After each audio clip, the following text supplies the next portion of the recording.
let's see, what the fuck happened this week? Now, this is the off week, the fucking off week between the AFC and NFC championship games and the Super Bowl. So, there's never anything to talk about. So this week they had the whole stupid Deflategate thing, which I don't even really want to talk about. It was so fucking stupid.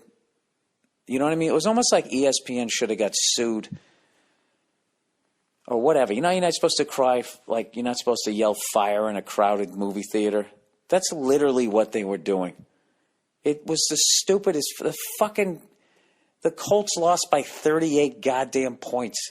You know what's funny? Some guy on ESPN, one of those science guys, actually, did this whole scientific experiment thing to see if I'll actually post this video, and I always say this, but this time I actually will, to see if it was an advantage. It actually turned out to be a slight disadvantage. The ball got there like a split second later, and they said it was enough for a defender to get a fingertip more in the way of the path of the ball. I mean, it was so fucking stupid.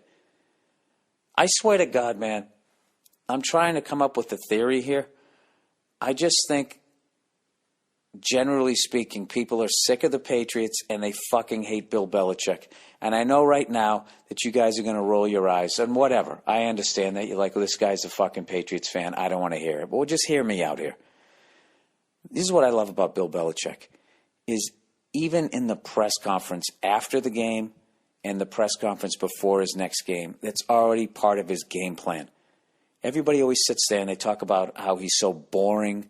I listen to these fucking idiots on sports radio. They try to say that he's a joyless man because he just goes up there and they'd be like, hey, you got Seattle coming up. Well, what do you think about them? Yeah, you guys are favored. Do you think you can beat them? And I'll just be like, oh, they're a great team. Gotta work cut out for ourselves.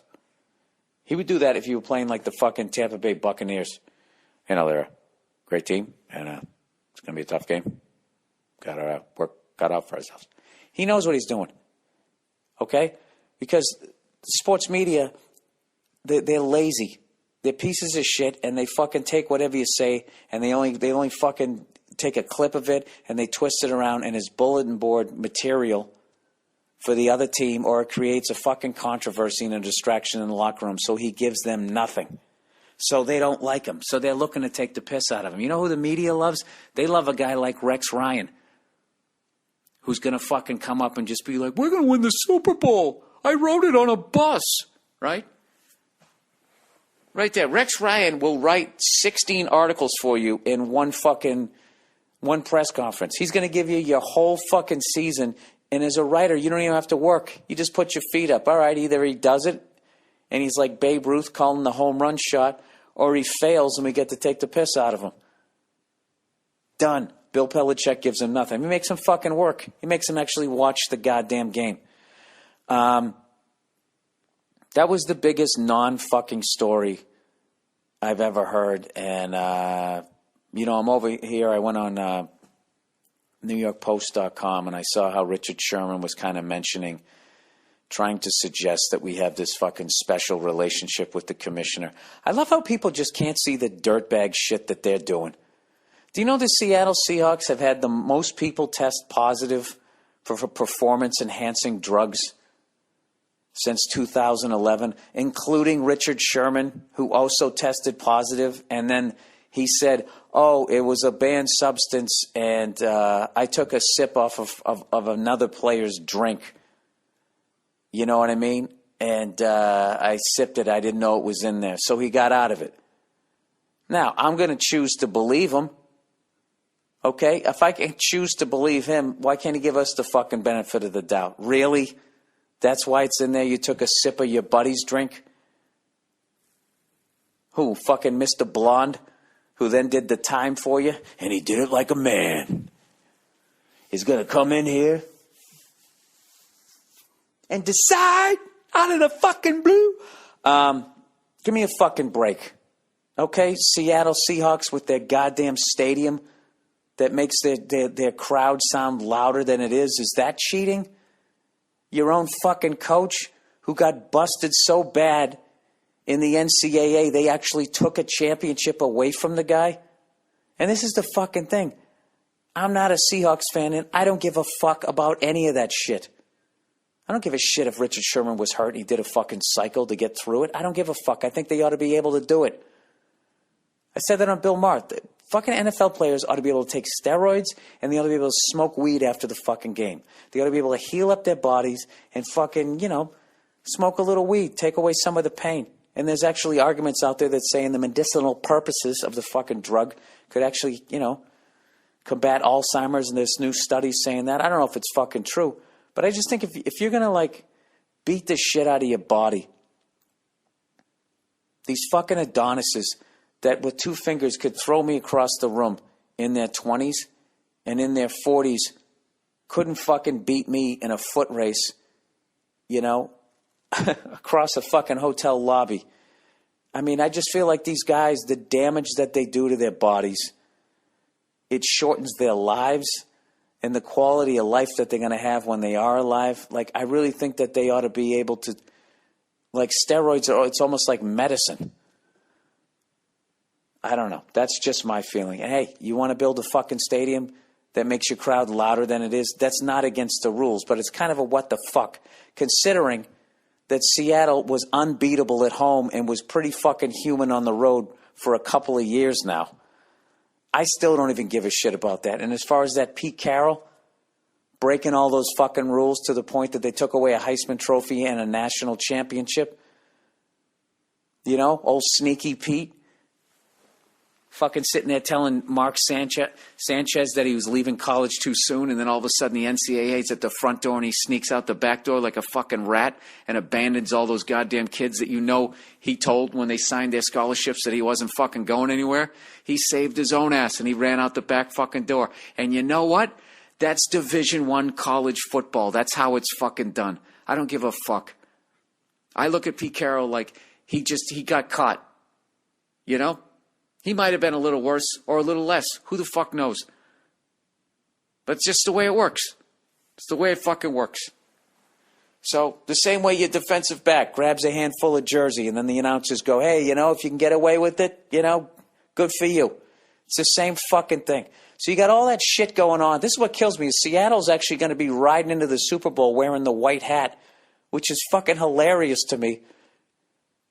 Because they're just as filthy as anybody else, including the fucking Patriots. Give me a fucking break. Do you realize these people who actually sit there and call the Patriots cheaters, do you realize that your entire fucking argument is based on Eric Mangini and fucking Jim Irsay?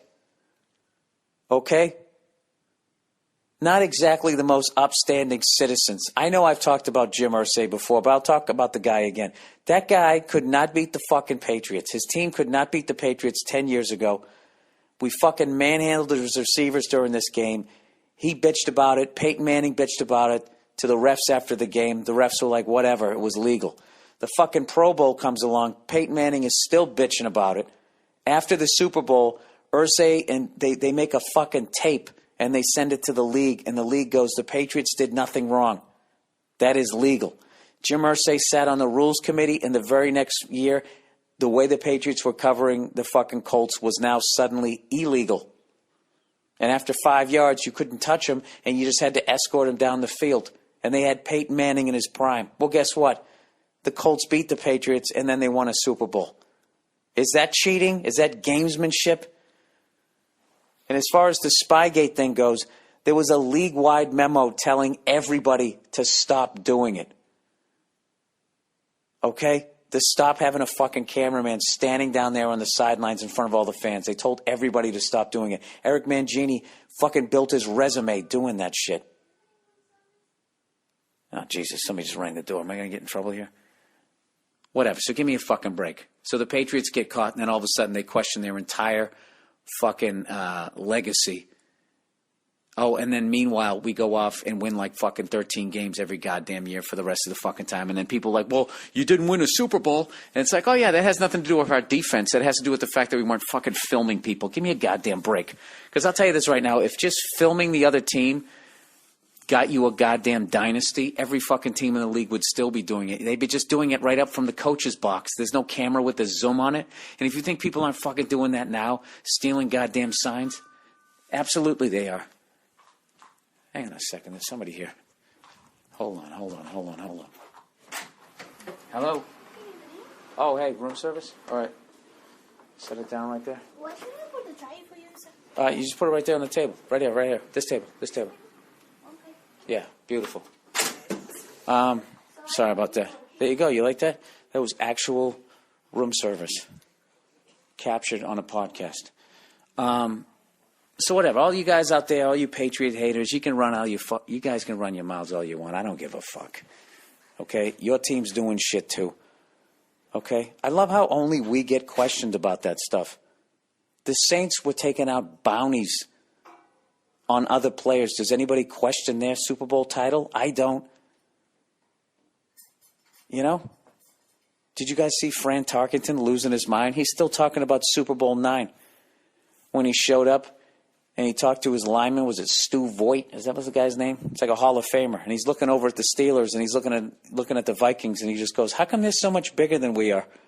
It turns out later, like 90% of them were on roids, including Terry Bradshaw, who admitted that he was on roids. Does anybody question the fucking Super Steelers of the 70s? No. So go fuck yourself if you're going to be sitting here talking about goddamn balls that weighed like fucking half a fucking, whatever the fuck it was, that minute. Unbelievable. Deflategate. And by the way, can we stop putting gate at the end of everything? That was funny in like the 1980s with the Iran-Contra, and somebody called it Iran-gate. And ever since then, everything is gate. It's just like fucking hacks. Come up with a better goddamn joke. So there you go, everybody. All you fucking cunts who are on Twitter and you're trying to say that, the Patriots are a bunch of cheaters. I see through everything that you're saying. You're saying you're sick of losing to us. Well, get used to it because Tom Brady still has another 3-4 years left. Now, can we get on to talking about the Super Bowl?